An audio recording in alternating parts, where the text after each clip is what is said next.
Listen up. The views, thoughts, and opinions expressed in this podcast belong solely to the podcast participants, and not to any participant's employer, organization, committee, or other group or individual. This podcast is for entertainment purposes only. You know, for fun. So lighten up and enjoy.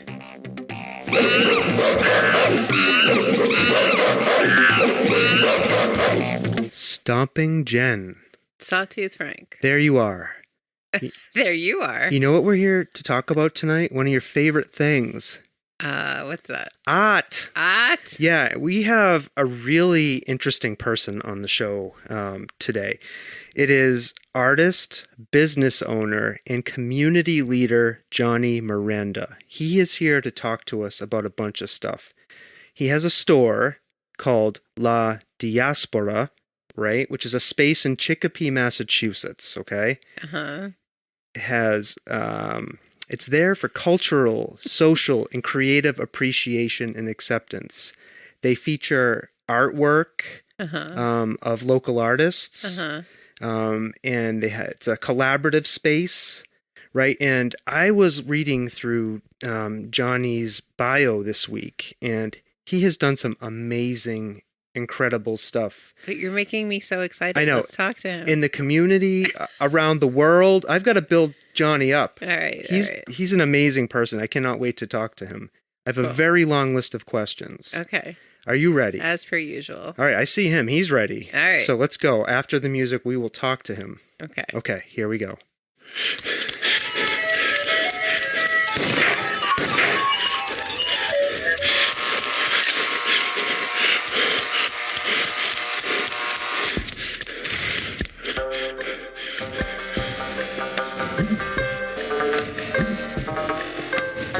The Soft Serve Podcast.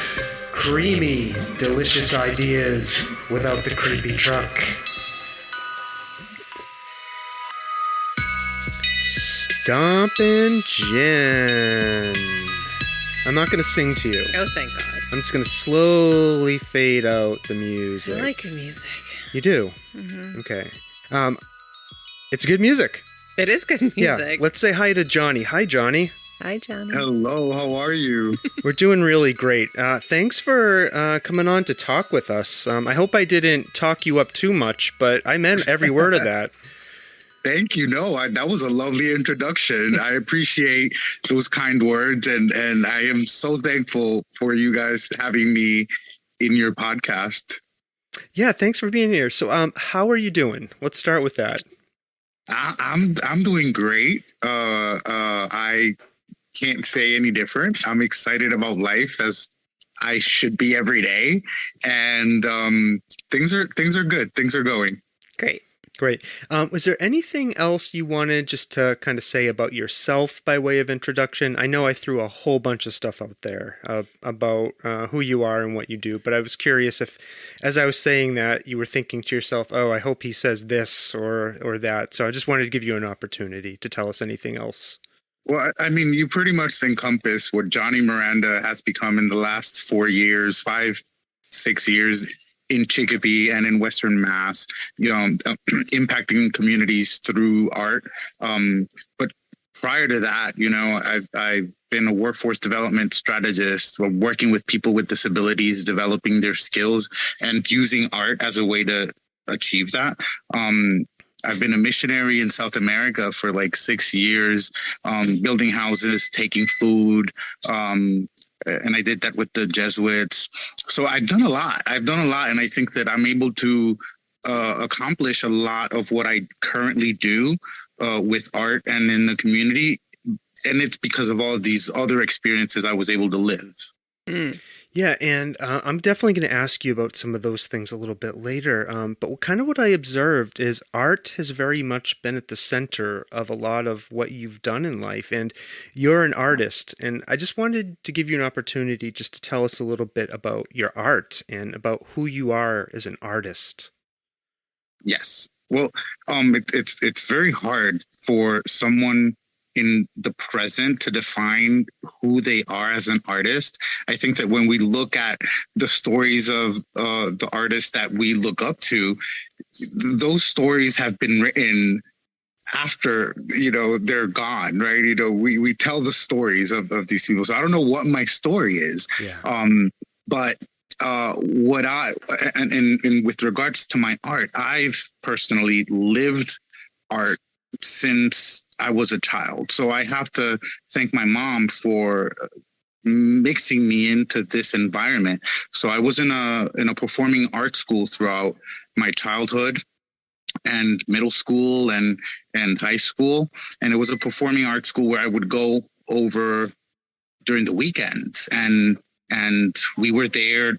I was there for dancing mainly, but you get to experience all the other arts, whether theater, chorus, visual art. So visual art wasn't my primary focus, but it was something that I did by association with all my other friends and colleagues in that performing arts school.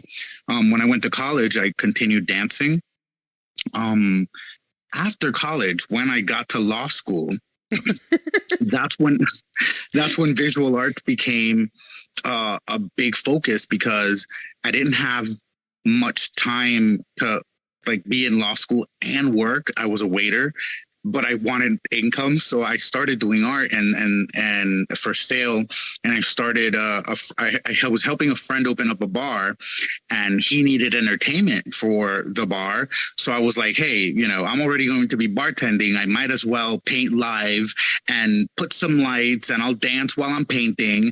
And people started going to the bar. So that I started doing that more and more, and I was in a city called Ponce in the south of Puerto Rico, and it is such an artistic city that it's hard not to be influenced by all the other artists that are around.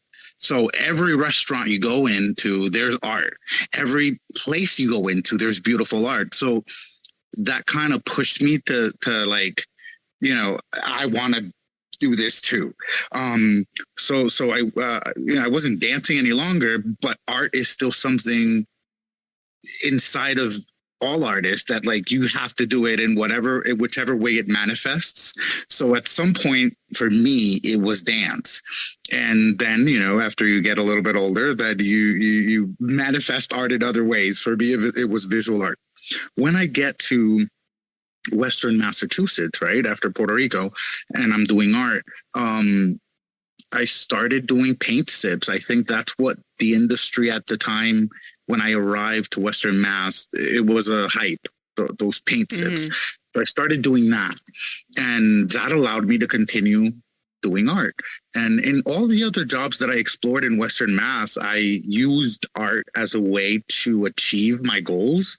I think that when you're passionate about something, you look for a way to fit it into whatever it is you're doing. So I've always been a community-driven person. So all of the stuff that I started doing for the city of Chicopee in regards to community service with the homeless, with people with disabilities, I tried to use art, whether it's a workshop, whether it's a mural, whether it's a paint sip that bringing people together. So yeah, I've definitely used art in everything. Yeah. And you're still dancing. You're still dancing. Like today, I just noticed you put out a TikTok video of you doing this really creative dance. So that it certainly sounds like, and even today I observed, like dancing is still something you feel and need to express. Yeah. Well, I mean, like I mentioned, every person that calls themselves an artist, I think that there are many ways in which they express what they need to express. Like I said, at some point, dance was like my main focus. Visual art is now, but definitely I still dance. I still sing, I still write. I have I have a garbage bag full of poetry, so I think that, when you create, you're always creating. And that is what's important for every artist, to continue creating no matter what, through adversity, in your good times, in your bad times, create. That's it's our human spirit is meant to do. Yeah, you mentioned Ponce in Puerto Rico, and I was reading in your bio that you were born in Puerto Rico, and you traveled back and forth between the island and New York City. And I was really curious, and I think I might know the answer from what you said, is how that experience impacted you as an artist. I mean, you were mentioning to us what an artistic city Ponce is, and so I just wanted to get your thoughts about that, having to go back and forth between the two cultures and how, the influence that had on you. Yeah, so definitely there's an impact, but I think that in my case, it was a positive impact because going back and forth, I can say that the downside of it all was that I never stayed long in a school. You know, it was like 3 years in a school and then I'm off to another school, moving back and forth. But being in New York, for example, hanging out in Times Square on Christopher Street and, you know, walking down, seeing the diversity, the colors, the art, having that as an influence when you're a child and how open people are in the diversity, that's a great thing to see. And, you know, when you are in the public system, in schools in New York, you know, you get passes to go to museums and things like that. So I was very fortunate as a child to have experienced all of these great museums and have seen these great works of art. And in Ponce, we have a beautiful museum as well. So I think that, you know, it's just what, it's just the life that has surrounded me, you know, like I can say that I'm a product of that artistic influence between New York and Puerto Rico, you know. Yeah. And I want to fast forward to Chicopee, Massachusetts, where your space is now, La Diaspora. Can you tell us a little bit about that space and what you do there? Yes. So, in order to talk about La Diaspora, I'll first mention how my entrepreneurial endeavor started in the city. Sure. So I got a contract with the Massachusetts Rehabilitation Commission to help individuals with disabilities in their pursuit for employment. When I got that contract, I opened up a small office in Chicopee to see my clients. But then a lot of them I found needed training for soft skills, right? You know, like how to interact with people, how to have conversations and things like that. So I was already doing art and I was doing these paint classes. So I thought, hey, why not I start a business, open up a gallery, I showcase my work, and I do these paint classes, and I'll have these individuals that I'm working with work with me in these classes so I can, you know, teach them soft skills as they work. So that's how it started. Then that paint business that was meant to be a side business grew a little bit, right? It overgrew the other business actually. And then, you know, I was exhibiting art, local artists. I was doing paint classes, workshops, and all that stuff. It was really fun. So that business was called Oops. And unfortunately, when COVID hit, I was unable to continue paying like the rent without being able to open, and so I had to drop that contract for that lease. When I dropped that, you know, and we were all closed in because of COVID, I was thinking, you know, there are so many other artists in the same situation as me. They're not selling, they can't go out. Yeah. So I thought of this collective where, you know, I can't pay rent on my own. So I'm going to have this collective where all the members that want to join me, they'll pay a membership. And with that, I'll pay rent, I'll pay the expenses, but we'll all have a place where we can do events, where we can showcase our work and where people can gather. And it maintains arts alive in the city. Yeah. And so I spoke to Jeanette Rivera, who's my business partner, and I told her, you know, I was already working with her for the Cultural Council, and I told her, you know, what do you think? Should we do this? I have this idea, but I need your help, you know, because I can't do this alone. So she was on board, and La Diaspora was born. What's the significance of the name La Diaspora? That's the diaspora. So La Diaspora refers to that community of people that form in a foreign nation after their exodus or their migration. So, there are many diasporas. There's there's the Polish diaspora, which we call Polonia. There's the Puerto Rican diaspora. There's the African diaspora. So many communities have formed of people, after leaving their homeland. So we thought that diaspora was a fitting name for what we wanted to, the people we wanted to empower, and the people we wanted to give a space to. And especially Chicopee, which is where we are, there's a lot of Polish individuals, a lot of Portuguese, a lot of Puerto Ricans. So I wanted to have a name that would identify with all. And then we have spiral symbols in our logo. Those spiral symbols are Taino symbols, which are Puerto Rican indigenous symbols. And those are the symbols for water, raging waters, and hurricanes, right? And that was fitting symbol because Chicopee is a native word, and Chicopee means raging waters. So we actually took the Taino symbols for raging water, which is the name of Chicopee, and we used them in our logo. So there's a whole thought process That's on it as well. I didn't know that. Yeah. And when, how did you put out the call for members of the community to come and kind of join you in this effort? And was that an easy process to do? Fortunately, because I am a curator and I was already setting up exhibits for many local artists.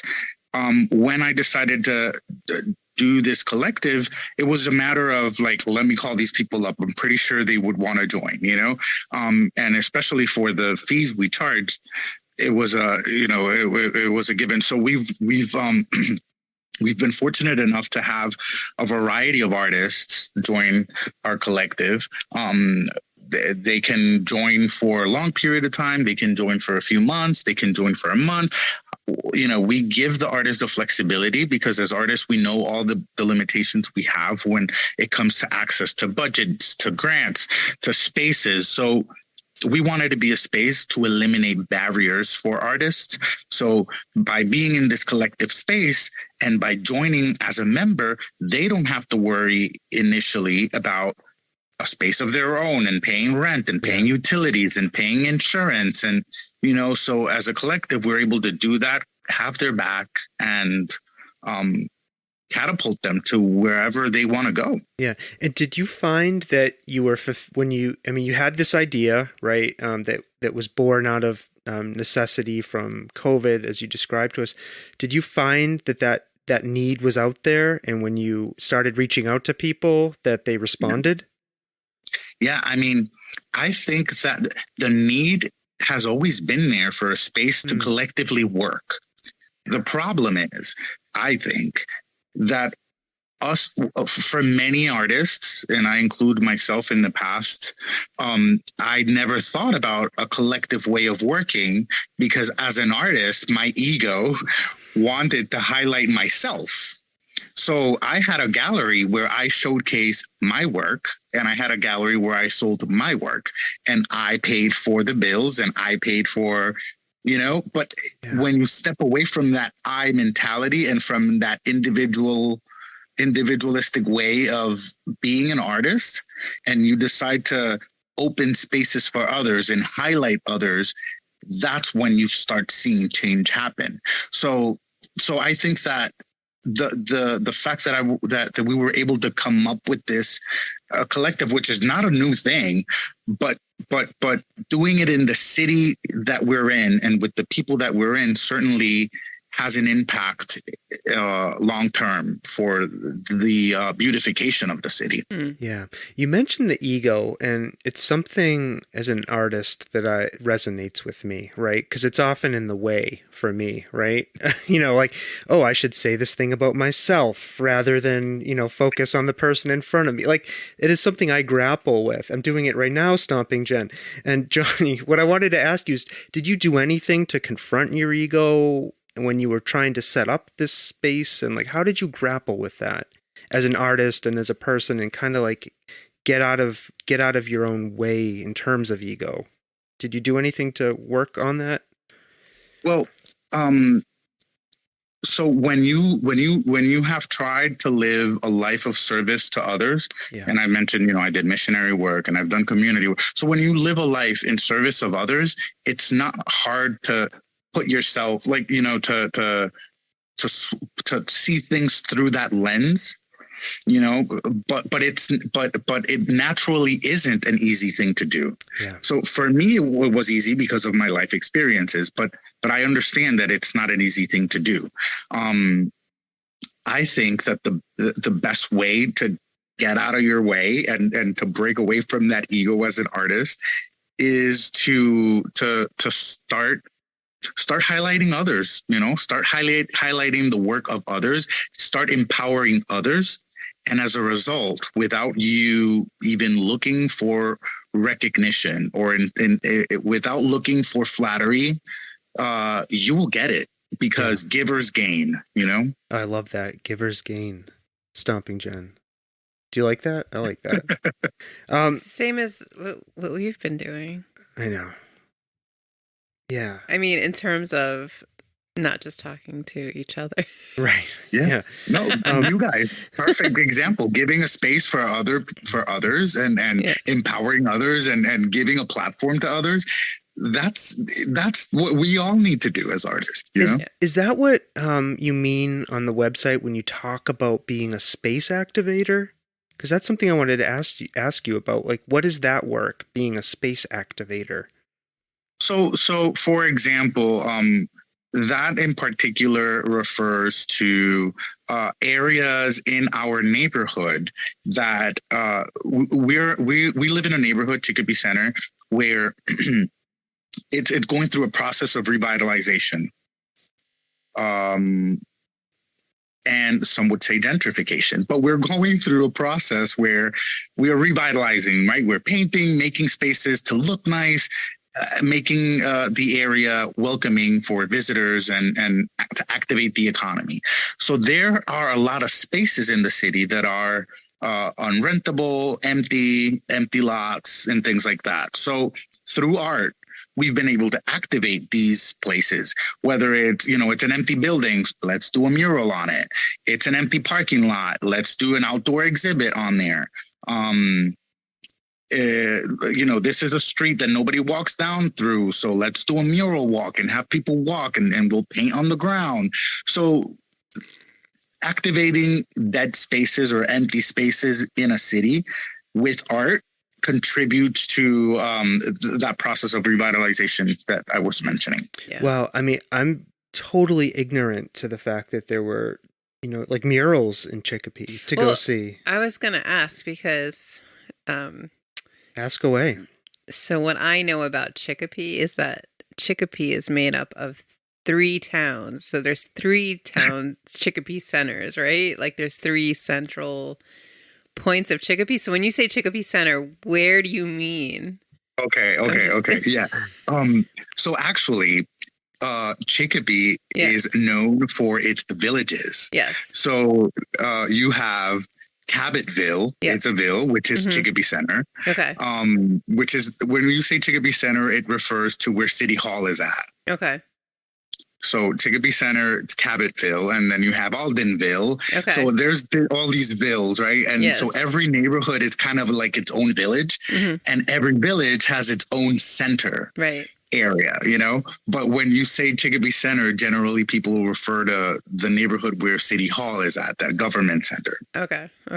So there are that's where we're at. So there are murals in Chicopee that we could go and search out and find and check out. That's awesome. Yeah. So the first one we did a few years ago, and it was with Bożena Chmielowska. She's a Polish artist, and she did a mural called Field of Flowers. And then after that, that was funded by the Chicopee Cultural Council, which I was a chair of. And So then after that, we had during Black Lives Matter, Black Lives Matter protests, we had a Black Lives Matter themed mural in the center done. We also had one in a supermarket in Chicopee Center also done. And I know that I did the Bunny mural, which is in the village of Aldenville. So Bunny is an iconic figure in the city of Chicopee. He's been standing in the same spot for decades, and he waves at people in that same corner. So I wanted to immortalize him, and so we painted him right across the wall where he stands. Wow! So yeah, we have a few murals, and there's a few coming up. That is awesome. We have to go check them out. I want to ask some questions. Go ahead. Hi, how are you?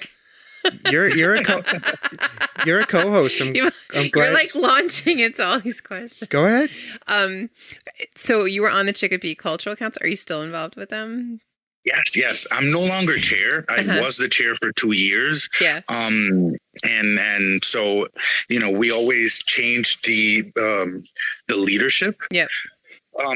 But I'm still involved. I'm actually right now working on Pride Fest, which is we started that last year in Chicopee. Chicopee has never had an event like that.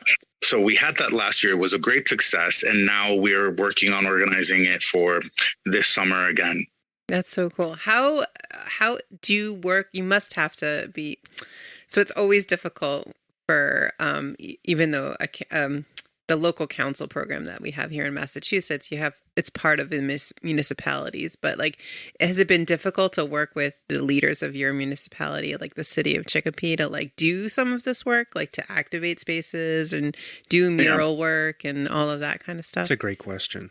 So fortunately, because I'm part of the Chicopee Cultural Council, and the Chicopee Cultural Council is a city entity. Right. So that fortunately gives me access to the mayor and gives me access to the city council members.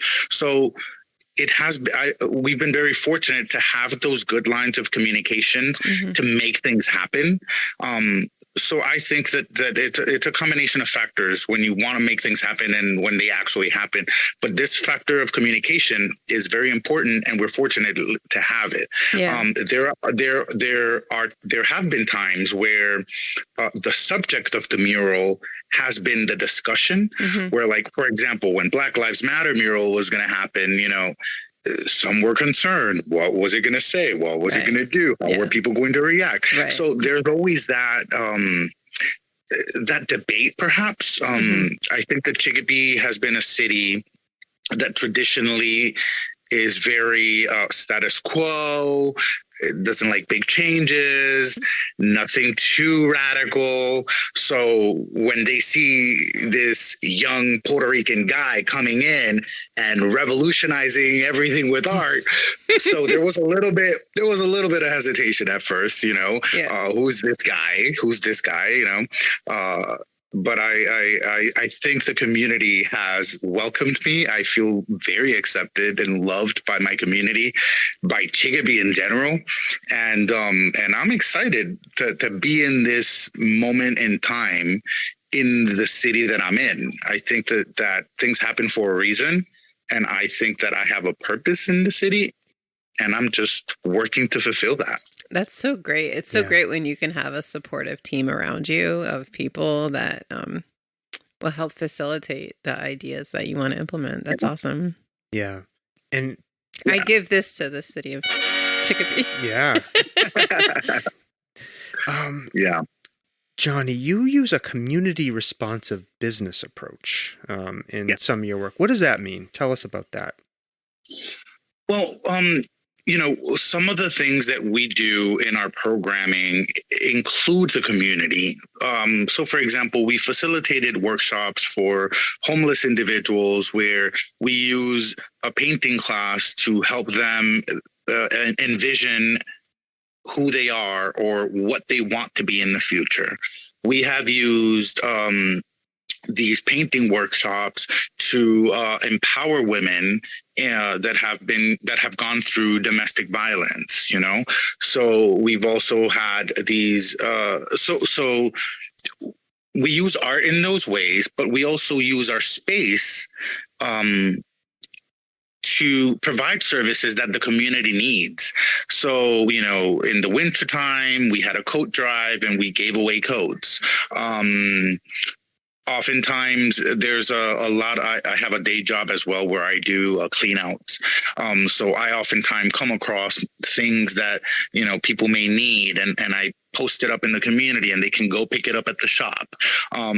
So what we mean by that is not just by offering programming that impacts the community in whichever ways we see fit, but it's also about opening up the space to the community so that we can facilitate resources that are out of reach to them or that they don't know about. And maybe because it's an art place and they come in because of the colors or because how beautiful this artwork is, they can leave with information on end resources, Mm-hmm, mm-hmm. Yeah, it's beautiful. I love that. So you told us before that, and I was reading on your website, most of the Diaspora collaborative members are from the BIPOC and immigrant communities. So I wanted to ask about, from your perspective, why it's so critical that we intentionally make space for members of these communities. Yeah. Well, historically, these communities have been marginalized, and they are perhaps at a disadvantage when it comes to time. They've been for so long marginalized that they are at a disadvantage in the race when compared to other folks. So giving them a space where they can express themselves, where they can feel safe, where they can feel heard, where they can feel that they have chances at success. I think that that's important, because giving those spaces will just empower these communities, but also give visibility to them. So whichever group you're from, if they have representation in our collective, you're going to feel welcome. And so I think that visibility is important, and we want to do that, especially when we're visual artists, we want visibility. So we're giving it to the community. I love that. I want to read a quote from your website, and I think it underscores a fundamental belief that you have and your business partner, Jeanette Rivera, have. I love this quote. It's going to take me a second to read it, so bear with me. The way to thrive is by sharing our abundance of resources. In doing this, we can bridge the gaps of care in our communities and foster more joy, creativity, and peace. I love that as a goal. And I think you just talked to us about that a little bit, but tell us a little more about that as a goal for you and why that's so important to your mission. Well, definitely it's important to our mission because we want communities to grow. We want our community to grow. We want our community to have feelings of togetherness. Cities and towns go through difficulties as a whole in different periods of times, and I think that if we provide spaces and provide culturally enhancing activities, I think that we would be able to bridge those concerns and with those solutions. And arise from whatever circumstances or situations we face, whether it's individual or as a community. Having these spaces is important. How do you? I don't know. Yeah, no, that's great. And are there ways that you can kind of check in and measure your success around that? Like how do you know that's working?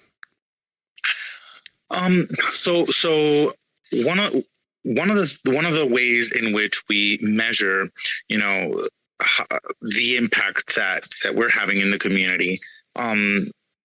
Obviously, first we can talk about word of mouth, right? People talk. So the fact that we hear the community talking about what's going on, and because they're attending our events and because they're engaging with us in social media, it's giving us what we want, right? That engagement and that connection with the people we're serving. So that is one of the tools we use to measure the success of what we're doing, right? We're engaging with the community. What's this feedback like? But also, some of the measures are the revenues that our artists are able to have, so like it is our goal to help the artists that we represent and have in our collective to make money.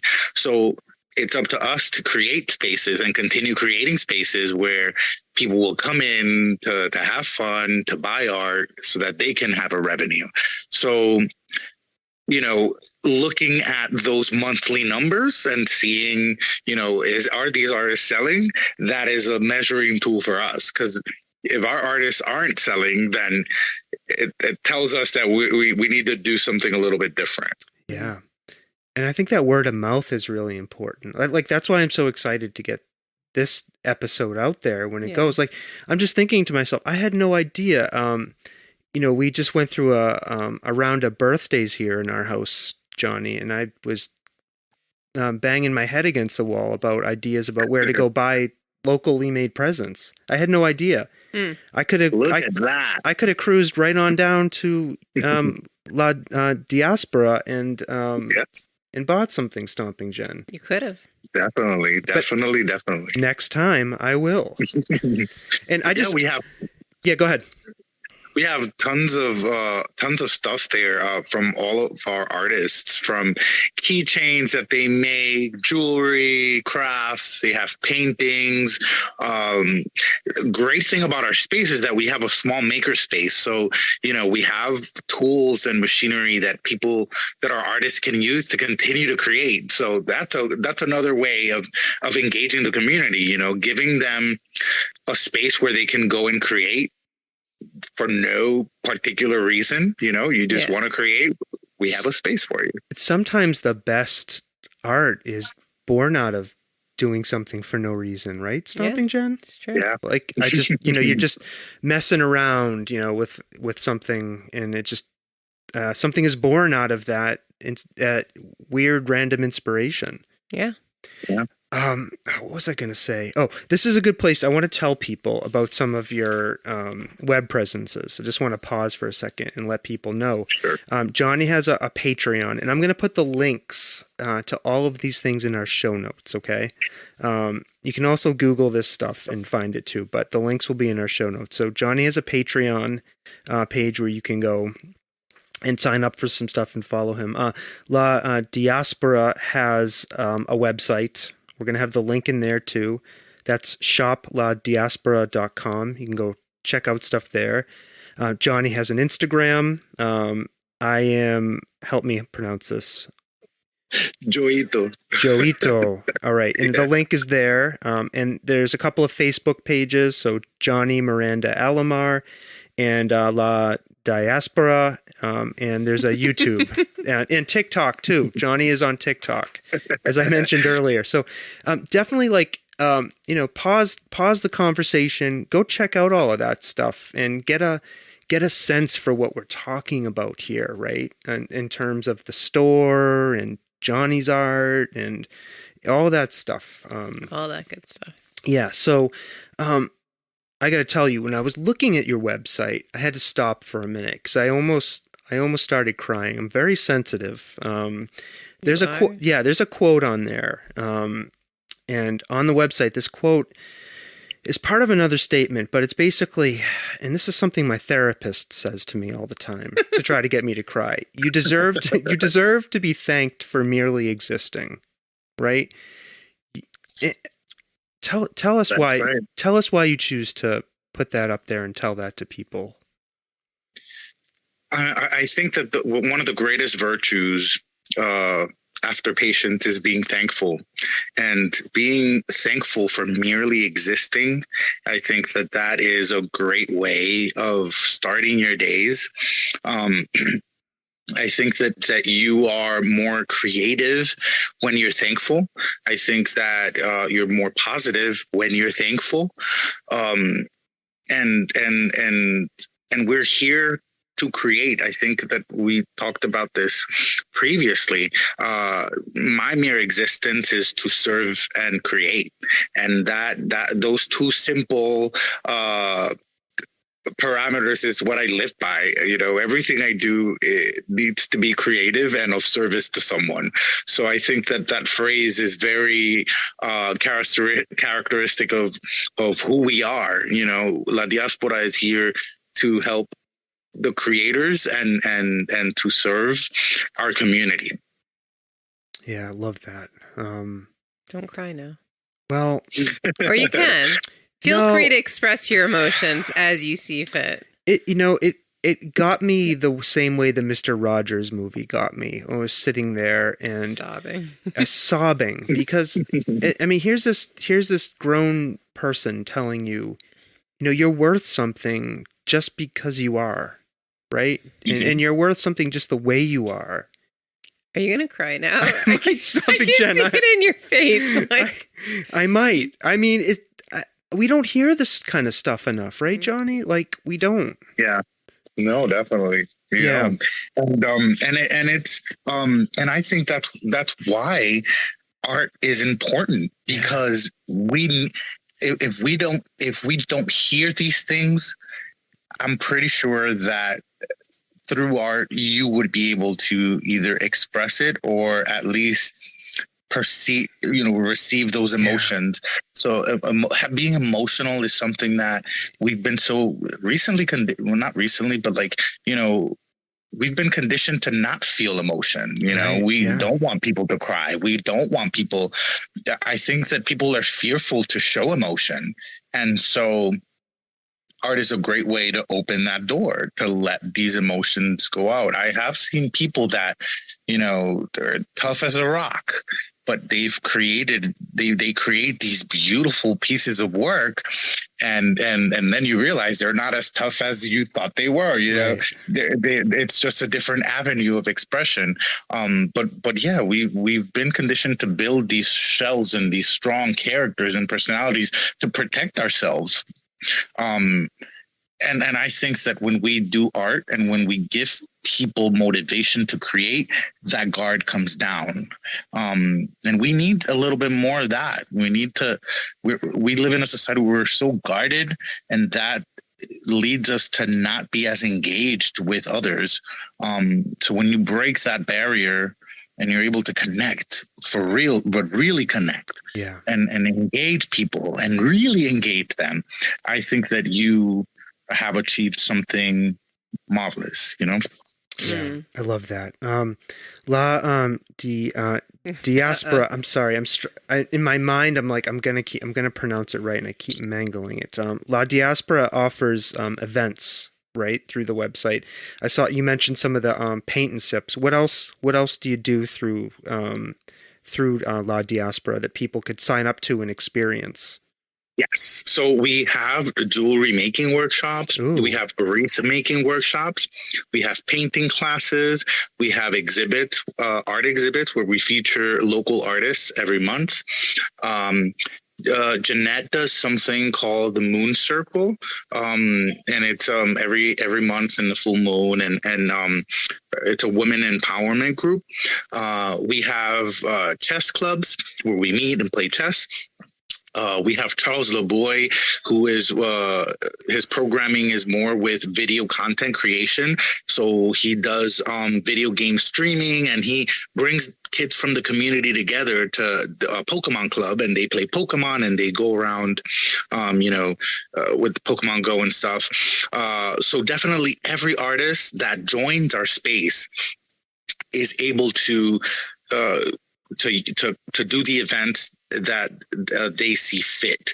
So our programming is constantly it could constantly be changing depending on the artists that are members in the collective. And but the ones I've mentioned are the ones that have been more consistent. We had woodworking workshop not too long ago as well. So what we have to offer, we will always make it available to the community. How big is your space? It's not very big, but we make it work. But we have enough space to have, like, let's say, an event of 60 people. Okay. That seems pretty big to me. I mean, as somebody who teaches workshops, I typically don't. Personally don't typically like to have more than like 20 people in a workshop. For me, it's just unmanageable. But that seems pretty good. So people can engage with you in Diaspora through the website, or they can just walk in off the street, or what's the best way for people to engage the space? So currently,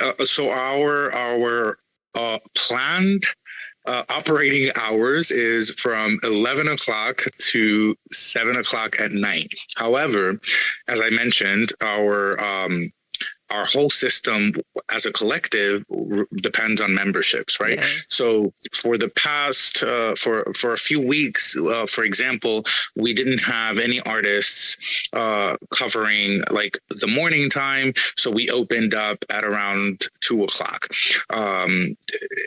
Just because we understand that all of the artists that are members in the collective, they all also have their own professions, So we're not just artists, Jeanette, for example, works as a facilitator for Girls Inc., but we're also in the Cultural Council, and we're also in city meetings for revitalization. So we do a lot of other things. But yeah. Normally, I would definitely we are open from 3 o'clock to 7 o'clock, Tuesdays to Fridays. And then there's a whole bunch of programming on the weekends. But if you go to our Facebook page and our website, you would know everything we're doing all the time. Nice. That's awesome. Yeah. So Johnny, I want to go back in the time machine a little bit. And you talked about some of this stuff. In the early to mid 2000s, you went on poverty alleviation missions to Latin America. I kind of wanted you to reflect on what you took away from doing that, like missionary work. And it sounds like, what is it? It's almost 20 years later now. And it sounds like that is still something that was very impactful and meaningful to you. And you still carry elements of that with you. Could you just talk a little bit more about that? So I started doing that when I was in high school.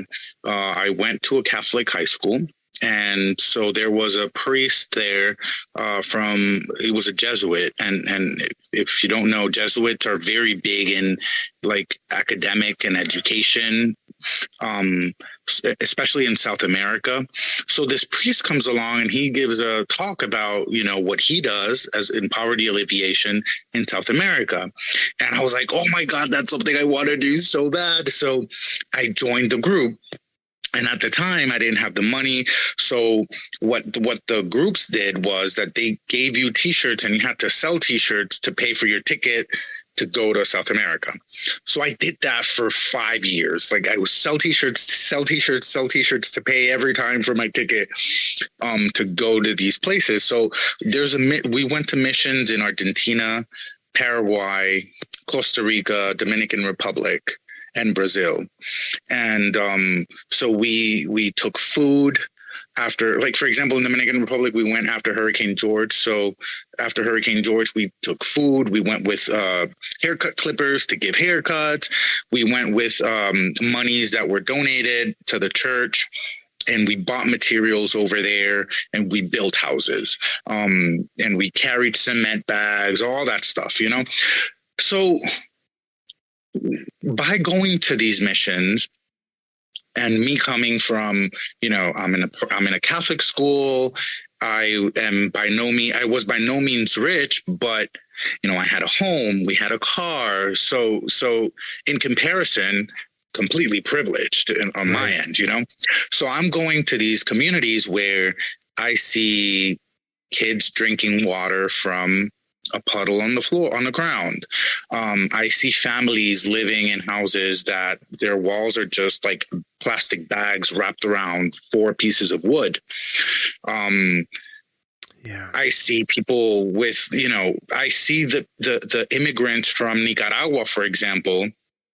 They were living in the fields of the Dole plantain fields, and the airplanes would pass by the fields full of workers, immigrant workers, and they would throw pesticide all throughout the bananas, and there's people living there. These immigrant communities are living there, and because they're immigrant, they don't get assistance from the government. Mm-hmm. So they're there at their mercy, and so those are communities that we wanted to help.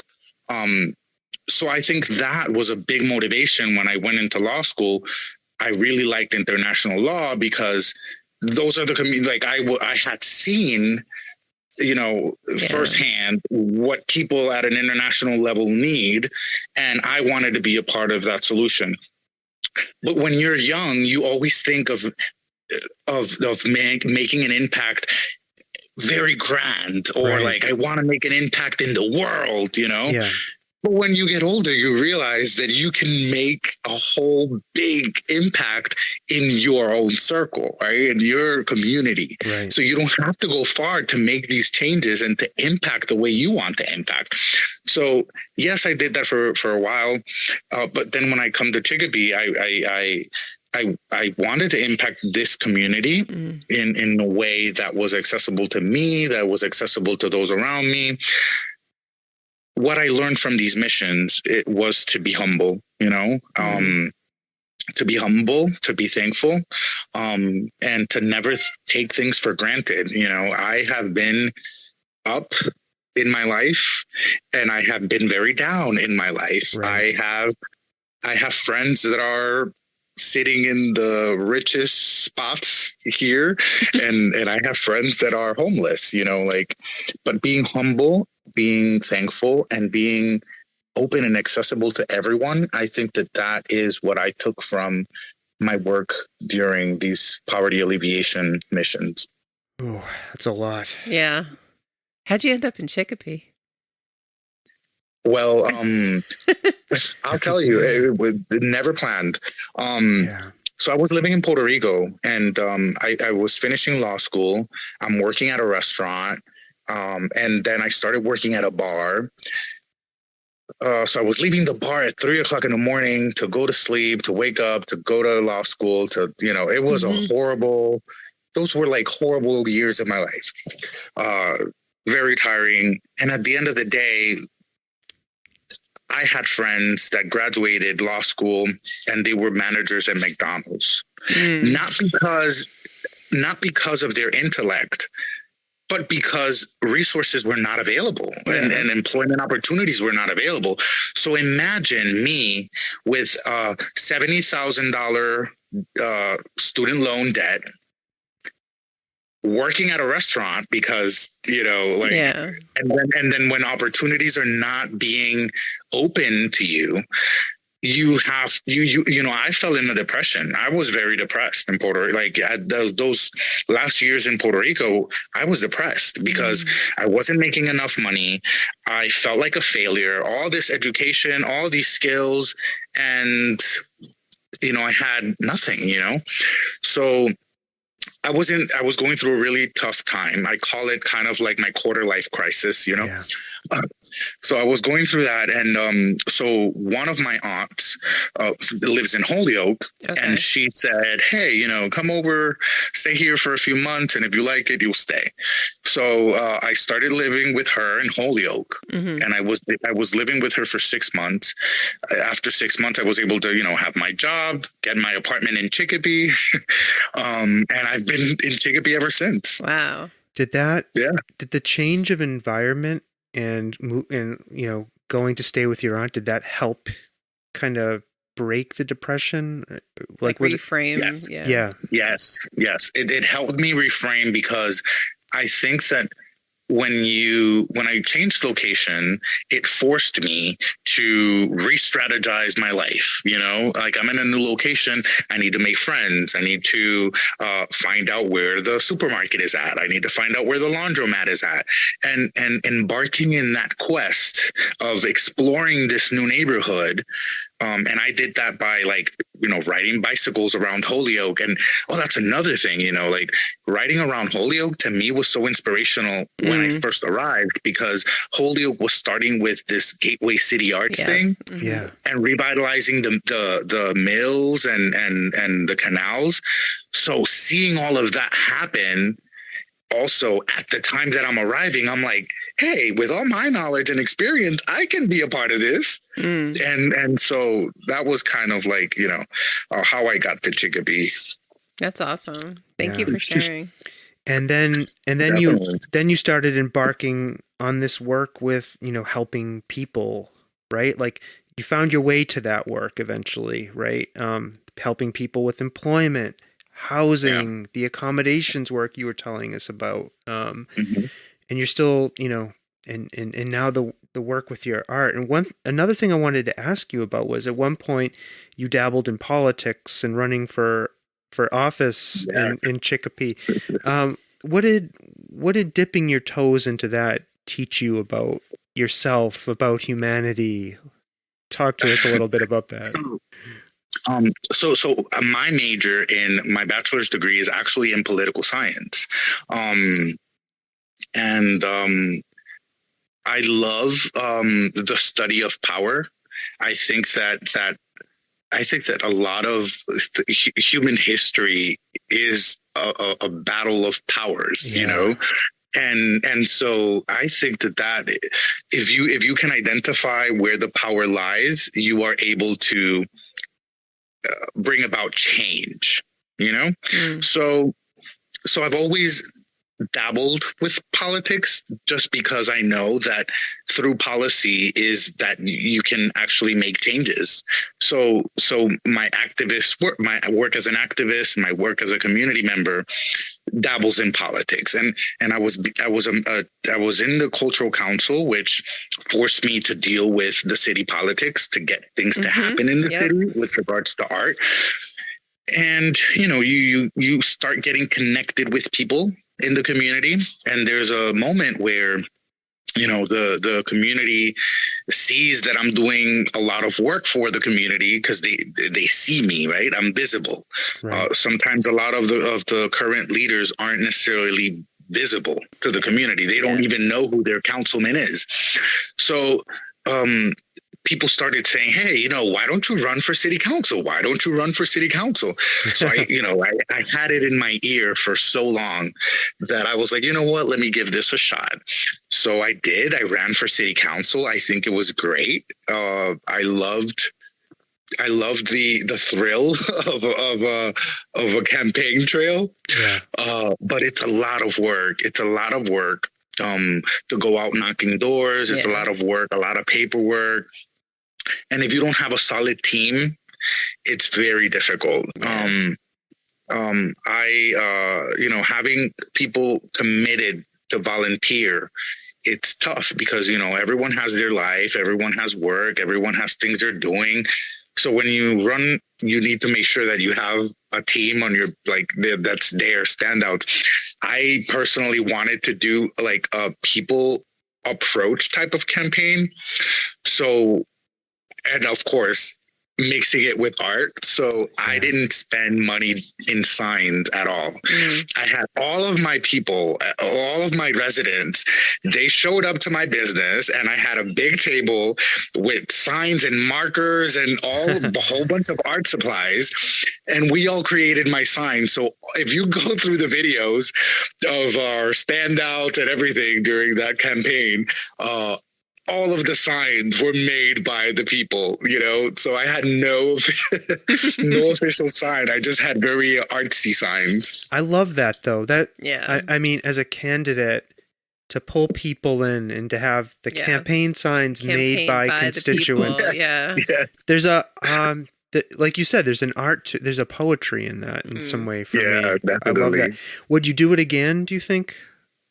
Would you run it for office again? Who knows? Right now, I will be honest. I've thought about it, especially now that our current council member for Ward 2 in Chicopee, his name is Shane Brooks. He's no longer going to be running for city council because he's actually going to be running for state representative. Oh. So that opens up the Ward 2 seat, which is where I live. Oh. So I may. Okay. There's a lot to think about because, like I said, you need a team. Yeah. It's a lot of work, and I, no one pays you while you're running a campaign. Yeah. So and I have bills to pay as an artist. So it's tough. It's a lot to think about, but definitely what I'm certain of is that whether I run or not, I am still a leader in my community and I'm still a face for my community. Yeah, that's right. So whether I am elected or not, that's just a matter of a title. Yeah. At the end of the day, when things go down in my community, they know who to reach. They know who will defend them. They know who will stand up for them. And that's a bigger satisfaction than any title could give. Yeah. I love that's that. Totally true. Sometimes you can have more of an impact not having the title. Yeah, absolutely. Yeah, definitely. Yeah. And when when I was running for city council, you start getting a lot of hate, and I'm not used to that. I'm a love peace person. Yeah. So I actually didn't want to spill dirt on my opponent. None of that stuff vicious. That people do. Yeah. People are vicious. Yeah. And that is something that that's one aspect of a campaign that I don't like. Yeah. And how visible you become. People know where you live because your address is posted. People know your phone number. I was receiving phone calls from people, for weird stuff, why are you running? You're not gonna win. You get calls like that, and there's hate messages that you see on Facebook. So all of that disappointed me about the race, but a disappointment is not a barrier for me, Right. So it doesn't matter to me, but if you don't have thick skin, you are setting yourself up to fail. Yeah. True. Geez, I'm looking at this question that I was going to ask you, and I think you've talked about it, but it was about, you've started so many community art projects and campaigns with local artists, and I mean, this is the most... he's totally answered this. Yeah, the most obvious question of the night is just, what effect can art have on communities? But I think you've answered that for us. So I'm going to ask you if there's anything else you wanted to talk to us about that we didn't touch on. Yes. One thing that we're working on, obviously, we want to continue to increase our membership. So if there are any artists out there that would like to have a space to do events, a space where they can retail their work, a space where they can go and create, we have spaces available. So you can definitely reach out. Our memberships are very reasonable. And I also, aside from La Diaspora as a curator, I set up a whole bunch of exhibits throughout Western Mass. They're themed exhibits, so it's always good for me to have a repertoire of artists that I get to know and learn their work. As a curator, that's very important, to get to know the stories of your artists, the artists that you represent, because that's how I will get to sell their work. It's more than the visual final product. It's the story of its inception that sells the work, at least for me, that's been my experience. But yeah, that. And then, so my next project, the project that I am currently working on building is a traveling art gallery. So I'm looking to purchase an RV or a camper, and I will be modifying it and then just traveling throughout Western Mass and beyond with featuring local artists. So, I want to take my artist out of Chicopee and out of this region and exhibit their work in New York and different fairs and different places. So the camper and the RV is going to allow us to make this happen. There's a GoFundMe for that. And we've already had a few donors. I'm working on some grants to make that happen, but I'm a person that when I put a goal and when I set my eyes on a project or something to make it happen, trust me, it'll happen. That's awesome. Wherever the Johnny Miranda brand is at, I always guarantee that it will be a success. So my eyes are set on the Van Gogh. That's the name I have for it, Van Gogh. Perfect. I love that. So that's what I'm working on. So anyone out there with deep pockets that want to continue to further my mission and make art as impactful as it can be with this traveling art gallery, I'd be more than thankful to anyone that contributes. I just have to say, Johnny, so we live in a town with 0 art galleries. True story. So That's how Chicopee was. But we also have no vacant store. I mean, we don't have any we don't have any mills. We don't have any spaces for art gallery either. So the fact that you are putting together a traveling art gallery, that's amazing. I want to donate. Can we donate a bunch of money? Yes. For this effort and come to Belchertown with your Van Gogh. We can get, I mean, one of the things that I am working on is perhaps one of the, having sponsors and then putting their decal on the van, and I think that's, I'm still working on those things because it's a project that I've been thinking about for 3 years. It's just in my mind, in my mind. And so I finally was like, if I just sit around waiting for money to come to do this, I'm never going to do it. So I'm just going to put it out into the universe and act as if it's going to happen so that it can manifest itself and happen. I love it. So that's where I am. I love it. All right. And we'll put the link to that GoFundMe in the show notes. So all of you scoundrels out there with deep pockets, you heard Johnny. Empty some of that out and throw it into the Van Gogh project. Please. Okay.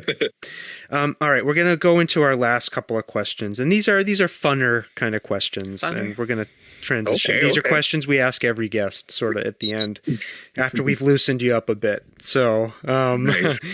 All right. So when you're not working on bringing art to the community,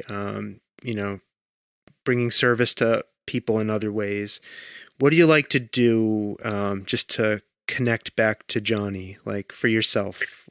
Yeah, I love to paint. So I know that's part of my work. I know it's part of my work, but I love to paint. Yeah. There are 3 types of paint that I do. I always say that. There's the paint that I do that people instruct me what to paint, right? You're paying me to paint what you want. Then there's the art that I do that is simplified art. And that's the one that I teach in classes, right? It's easy to learn, easy to instruct.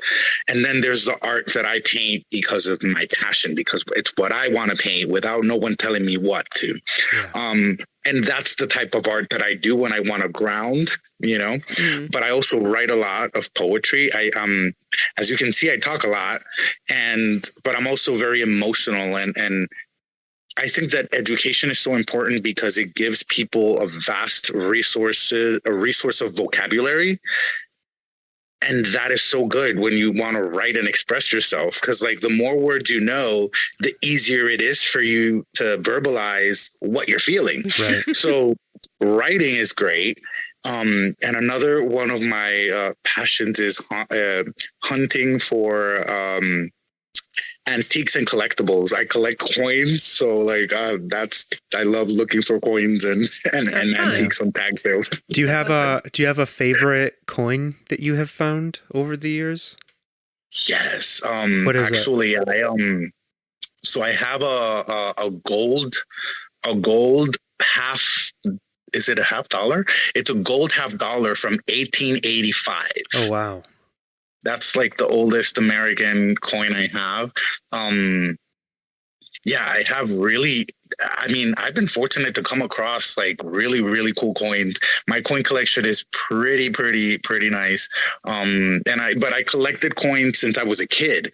My grandparents used to travel a lot. So wherever they traveled, they would bring me coins because they knew I would collect them. So I currently have coins of every country in Europe before the euro. So like the lira, the franc, the pesetas are like what every country had.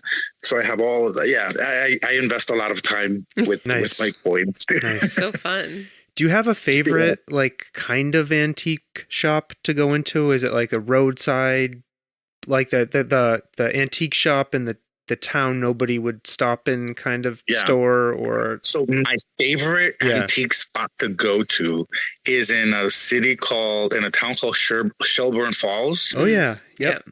We know it. I love going every spring to the Bridge of Flowers. Yeah. That's like a ritual for me. I have a friend who's an artist that actually took me there, Trish Cataldo. She took me there for the first time, and I made it a tradition. Like every year I go for every spring. I love it. And there's an antique shop right by the Bridge of Flowers at the end, and I love going there. But most of my antique pieces I get from tag sales. And as I mentioned, I have a day job where I do clean outs and estate clean outs after the realtors purchase them. So when I do these clean outs, sometimes I come across some treasures, and that's where my collection can grow. That's nice. Awesome. Nice. Okay. Last question. I always pause when I ask this one, Stomping Jen. I've got to get over this. All right, I'm just going to ask it. What have you experienced in life that you can't quite explain? What's still a mystery to you? I think love is still a mystery for me. Yeah. I think that is the biggest mystery of all, because I think that I have created the best masterpieces and the best poems while in love. But I've also suffered and had the biggest hurt while in love. Yeah. So, it's still a mystery. I can't decipher, that love is still a mystery. But I think that it's meant to be that, because that's what continues. That's why love continues to be, that inspiration for many artists to create and to continue to have these fervent passions. I think that it being a mystery is in itself the essence of love. I love that answer. I do too, and I think you are the first person in the dozens and dozens of people we've talked to who has said love. I know, it's true. And that is a mystery, because love is just like this crazy thing. Like you said, it can be good, it can be bad, it can, it's hard to... Gamut. You can't put it in a box. You can't put love in a box? No. I've tried to express it. I've tried to express it through dance. I've expressed it through visual arts. You can express it through words. You can express it in many ways, but it's still a mystery. Yeah. And I think there are all different kinds of love. And one thing, Johnny, I have loved is this conversation, and spending some time with you. Thank you. I wasn't wrong. What? Johnny is a fascinating individual, and we could have talked for a lot longer, but it's getting on in the evening, and we're going to let you go. So I appreciate you. Johnny, we're going to, one thing we're going to ask you to do is, after we play the ending music, just hang on a little bit for us, and so we can wrap things up. But there's some things we got to say to our listeners now that we're ending Stomping Jen. Oh, yes. Right. And I'm sorry if you're bored hearing this. You need to hear this stuff, listeners. All right. So if this is the first time you're hearing our podcast, right, because you knew Johnny was going to be on and you wanted to hear him, we're going to ask you, find the subscribe button on your app, right, and listen to our future episodes. Download our episodes. And our past episodes. They're all good. We have hundreds of episodes at this point. I mean, you can have a lot of fun with us. We're fun. Oh, we're so fun. Stomping Jen. This is all about fun here. That's right. So lighten up. Subscribe, download our episodes. Okay, tell a friend about us if you like what you heard, and if you want to be a guest, right? If you're an artist and you're an interesting person, come and join us. Yes. Right? That's right. Go to our website, okay, softservepodcast.com. Yeah. There's a form there you can fill out, and we'll get in touch with you. Yeah. What else, Stomping Jen? Is that it? No, I think that's it. All right, well, let's go back to telling our listeners we love them. Yeah, we love you. I'm feeling very loving after this Johnny conversation. Set that up for us pretty nicely. So we love you people. Yeah, we love you folks. Thank you for joining us for this conversation. Johnny, do you want to say goodbye in whatever way you want to, yes, please? Definitely. I want to definitely thank you guys for having me in the show. I thank your audience for listening. I hope that that I was able to somehow inspire other artists to create, to impact, to serve, and I love what I do. So please follow me and my social media platforms, and just be engaged with all the fun things we are doing. Cool. All right, thank you, Johnny Miranda. Thanks. We really appreciate it. All right, folks. Take care. Lots of love. Bye now.